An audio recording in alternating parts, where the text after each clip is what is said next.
What is going on, my broskiis? My name is Toadskii, back again, here to bring you guys yet another One Piece Treasure Cruise video. And once again, we have some pretty crazy news about some upcoming events throughout the next week on One Piece Treasure Cruise Global. So you can see right here, brand new Sugo Fest that got data downloaded into the game right now. So this Sugo Fest is going to be running from the 9th of September all the way until the 16th of September. Now, I believe, from what people have been saying, the treasure map should be starting on the 17th or the 16th. Something like that, or that's when the Treasure Map Sugo Fest should start. So this is going to be lasting until then. So that's pretty interesting to note that we are getting another Sugo Fest, considering, you know, we just had this brand new one for the Blitz Battle, and we have the Blitz Battle stuff starting like this week. So there's lots of events still coming, you know. It's kind of strange considering we had the campaign event that literally listed nothing. It gave us no hint towards any upcoming events whatsoever. And now they're dumping all this stuff on us, which is, I mean, I'm not saying that the content is bad. I think that this is really cool, all the stuff they're giving us. I just think it's kind of strange that they wouldn't have let us know or gave us a coming soon in the campaign event. Very, very strange. But very, very glad to see more content on One Piece Treasure Cruise Global. Talking about the Sugo Fest itself, it's very intriguing to say the least. So it says, this Sugo Fest features rate boosts for characters that are useful in the new Clash Ace, as well as Marineford characters such as Sugo Fest exclusive Whitebeard Quick. I personally think what's going to happen is when Raid Ace debuts on Japan, I think that's when they're going to debut Quick Whitebeard, because still to this day, Japan doesn't have Quick Whitebeard. Global's had it since February, which has been 7 months now. Global's had Quick Whitebeard for 7 months, and JP still doesn't have it. I mean, it's been nearly a year, and JP doesn't even have V2 Lucci 6+. Really, really weird. Either way, it says special characters Ace and VIVI from the Treasure Cruise 4th anniversary are back. So for those of you guys who did miss the VIVI and the Log Ace that are very, very good for Quick Whitebeard, they will be available in this Sugo Fest. Unfortunately, they won't be guaranteed in this Sugo Fest. That's kind of a miss for me. I'm not a big fan of that. If they brought them back, because this Sugo Fest is 2 separate parts, you know, you should have done 2 multis on each one to get both of the units. I think that's what they should have done here. It's not what they have done. We'll go through what the structure is in a little bit. But as I said, you know, it's going to be 2 parts. You've got from the 9th until the 13th for part 1, and then for part 2, you've got from the 13th until the 16th. So let's go ahead and go through it. So for part 1, first and fourth multi-pull are 30 rainbow gems. So for some reason they've decided to bring back the 4th multi discounted. I don't know why. Like, why bring it back now? I just personally think if they are bringing back, you know, for specific Sugo Fest, you know, with the 4th multi discount, they should just do it like from now on. You know, we had even Treasure Map Sugo Fest that had the 4th multi discounted. Like, I don't know why they're chopping and changing between the structures and where discounted multis are. They should just make 1st and 4th always discounted, because that structure's always good, and it definitely, you know, gives an incentive for players to keep pulling because of the fact that there's a discount. I think that they should keep doing that. Then, this was an absolute curveball. On the 2nd multi of part number 1, guaranteed 6+ Sugo Fest exclusive Ace. You heard that correct. Yes, I am talking about Legend Ace. This guy right here. So I assume he is going to be pullable himself in the Sugo Fest. So that's interesting, but he's very outdated. You know, in terms of shooter teams, you never ever using this character in a shooter team. There are so many other characters in the game that just are better than this character, man. He's just severely outdated. But if you are missing Legend Ace, you can get him there on the 2nd multi. He comes with max level, max special, and comes with max sockets, bind to spare, cooldown, auto heal, damage reduction. So, you know, it is what it is. 3rd and 6th multi on part 1 are just a guaranteed Sugo Fest exclusive. 5 and 7th multi are guaranteed to be a rate boosted character. Remember, it is not a recommended character. So recommended characters are characters on this banner. It does not mean one of these characters, which is kind of annoying. It would have been awesome if it was guaranteed recommended, but it's rate boosted. So there are many, many characters you could pull from that multi there. And then the 8th and the 10th are going to be a guaranteed limited pull Sugo Fest exclusive, and there is a list down below that tells us what the limited pool legends are. I think the limited pool legends are actually really, really good.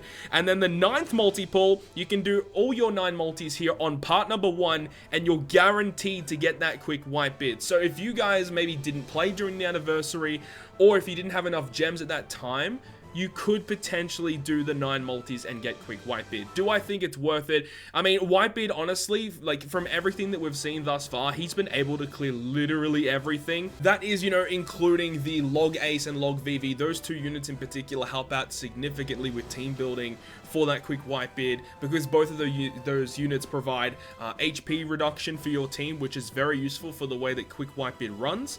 So I would say if you are going to go that 9 multis for quick bid, you better hope you get that ace and VV, because they help out so much. So that's it for part number 1. Honestly, like, it's really, really good. Aside from the second multi being ace, I think that it should have just been second multi either guaranteed VV or the guaranteed ace. And then on part 2, the vice versa of part 1. And then I feel like, you know, for 5 and 7, it should have been a recommended character. But still, 9 multis for guaranteed quick bid is fantastic. Now for part 2, it's almost the same thing. You've got the 1st and 4th being discounted. The 2nd, 5th, and 7th guaranteed rate boosted character. Once again, should have been a recommended character. That would have been better, but either way, it is what it is. 3, 6 is guaranteed to be a legend, fine. And then 8, 9, and 10 are guaranteed to be limited pool Sugo Fest exclusive. Wow, okay, that's actually kind of crazy. 3 multis consecutively in a row, 8, 9, and 10 are limited pool legends. That's actually kind of nuts, to be honest. Speaking of the limited pool, you've got Luffy and Ace, version 2 Akainu, Whitebeard and Marco, Dex Sabo, Dogstorm and Cat Viper, Charlotte Cracker, and Jack. That's a pretty good pool of legends. Like, none of those legends there are bad. All of those legends on that list are like tier 1 and above. Jack is the only exception there, but you know, Jack is kind of like that legend that you want to get at least 1 copy of on your account. He's kind of like Buggy, where you're not going to be using him to clear the top tier endgame content, even though he can still do some of the more difficult stuff. But you want to have it for the EXP boost. Myself personally, I don't own Jack, I don't own Cracker. Those are the only 2 legends I'm missing. Even still, I'm not going to be pulling on this Sugo Fest. It's just not the best, honestly. I own a lot of the characters already, so there's not much use for me pulling on this Sugo. But this doesn't look like a terrible Sugo overall. Obviously, it is an all gold or better Sugo Fest. It is not a 2x legend rate Sugo Fest. Do not get that twisted. It is not a double legend rate. So I want to, you know, get that through to you guys. You got to make sure it's not a double legend rate, so don't pull because of that. But it is a decent Sugo Fest, I'm not gonna lie. Now, there actually is more information for us to actually go through in this video today. So we obviously have that Sugo Fest, which is for Raid Ace. Unfortunately, Raid Ace is not added into the game yet, so we don't know what he does. With all this hype that they're surrounding with Raid Ace, I am assuming that he is gonna be a good character. He better be, honestly. They are really hyping him up with all of these upcoming events, so I would expect him to be pretty good. Now you can see here on Extra Island, Extra Coliseum versus Neptune. So for those who don't know what this is about, this is essentially like a Neo version of Coliseum Neptune. So we can go to the tips menu and we can see that there is a new Coliseum Neptune. He is a Dex character, and also there is a Shura Hirschi, which is a Psy character. The Shura Hirschi here is the Fortnite unit, but is basically like buffed. And same with the brand new Neptune. He is basically like a Neo version of Neptune. So we can actually tap on him and we can get his information about his special ability. Also, one thing to note is that his classes are now different. Previously, the other Neptune was a cerebral strike, or cerebral powerhouse, my bad. And now this guy is a striker powerhouse, which is very, very significant considering of what he does. For his special ability, changes his own orb into a Dex orb, reduces attack down and despair by 5 turns, and reduces all enemies' resilience also by 5 turns, drastically reduces all enemies' defense for 3 turns, and greatly boosts striker and powerhouse character slot effects for 3 turns. This is a fantastic character, yo.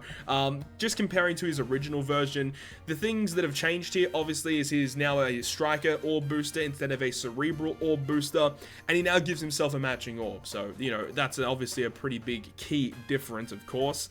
So overall, he does seem really good, right? However, there is something to add on top of this, which is this Shura Hirschi character, right? So once it loads, there we go. Her special ability will reduce damage taken by 70% for 1 turn and reduces bind, despair, and paralysis by 2 turns. Now that is obviously really, really good, but the reason why you want to be farming this is for her support ability. She supports only Neptune, and at max level, once per quest, when the supported character, which you want to put this character on, the new free-to-play Neptune, when that character uses their special, that changes slots, so he obviously will change his own orb into matching. The Shura Hirschi support effect will reduce 3 turns of burn and changes empty, bomb, G, and tandem to matching. Like, this character is phenomenal, and obviously supports the Neptune. I believe the new Neptune, this free-to-play Dex Neptune, is the only Neptune that changes orbs, so, you know, it's kind of restrictive in that kind of sense, but this Neptune's so good that you're going to be running him on certain teams, and to have that support ability active whenever you need it is so goddamn good. You can actually see you can actually get these lobsters here as well, the 4-star lobsters. That's pretty cool as well. So that's going to be available as well. I don't know if it starts on the day of the Sugo Fest, but it's going to be here. Also, this Ace Island is going to be here. It's a timed event, 30 minutes per day, and you can see that you can actually get forbidden tomes, which is great. You can get the specific tomes. Always good to farm those types of islands. And that seems to be about it at the moment in terms of the treasure cruise stuff on Extra Island.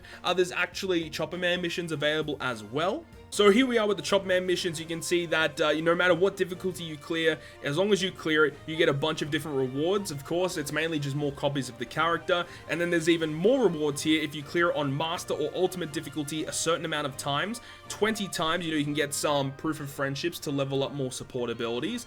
And then there is another one, if you clear the Ultimate specifically difficulty 40 times, you get 5 Rainbow Gems. I don't know if I'm going to be running it 40 times, that's pretty excessive, but you can get some pretty decent rewards out of this, not gonna lie. Like, there's lots of support medals to get here, which is actually pretty awesome. And there's also more events here relating to Pirate EXP. So depending on how much Pirate EXP you earn, you get other great rewards, which is also really good to see. And log in during the event to get a certain amount of friend points. Okay, so that likely will change every single day as well. That's pretty awesome. And also during this period as well, the special anniversary Sunny ship is going to be active. So it boosts your cruise attack by 1.5, 3 times EXP, makes perfects easier to hit, and that lasts until September 16th. So that's throughout the period of when Clash Ace is going to be arriving. So there's so much stuff happening on Treasure Cruise right now. They are hyping up Raid Ace so goddamn much. He better be worth it. He better be so goddamn good. He better be top 5 best raid bosses in the game for the way that they're hyping this man up. I'm really looking forward to it. Hopefully you guys enjoyed this video breaking down the news for One Piece Treasure Cruise Global. If you guys did enjoy it, make sure to leave a like, and if you want to stay up to date with all the content I post, including more One Piece Treasure Cruise content, make sure to hit the subscribe button down below. But other than that, guys, I'll see you guys within the next video.